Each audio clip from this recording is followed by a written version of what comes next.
Patrik Küng.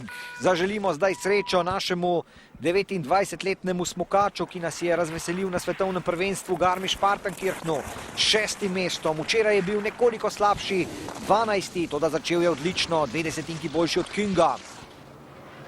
Šporn je smučar, ki pravzaprav rabi nekaj treningov. Tu v Kvitfjeldu so imeli samo enega, toda zdaj, ko je za njim že ena smukaška preizkušnja, včerajšnja, lahko še nekako več tvega, več zna in poglejte, 23 stotink prednosti ima pred Küngom. Bolje na Rusijevem skoku kot včeraj.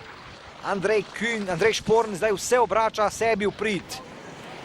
Tu dobro, na mestu, kjer je padel Kepler, zdaj pa majhen zdrs.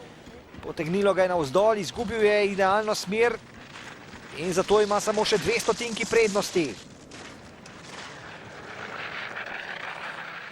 Andrej Šporn 5-krat doslej je vozil smuk v Kvitfjeldu. V lanski sezoni je bil odličen 5.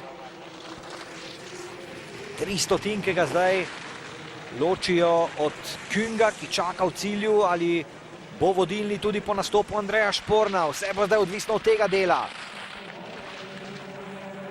Ja, Andrej Šporn spet ima prednost in tudi tu spodaj bi lahko svojo hitrostjo, svojo smukaško držo ohranil prednost, ki jo je imel, da bi prevzel vodstvo, da bi prešel pred Patrika Künga.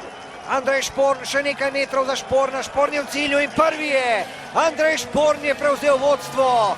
13 stotink boljši od Patrika Künga je naš tekmovalec in to je napoved novega odličnega dosežka za slovenske smukače, posebej pa za Andreja Šporna.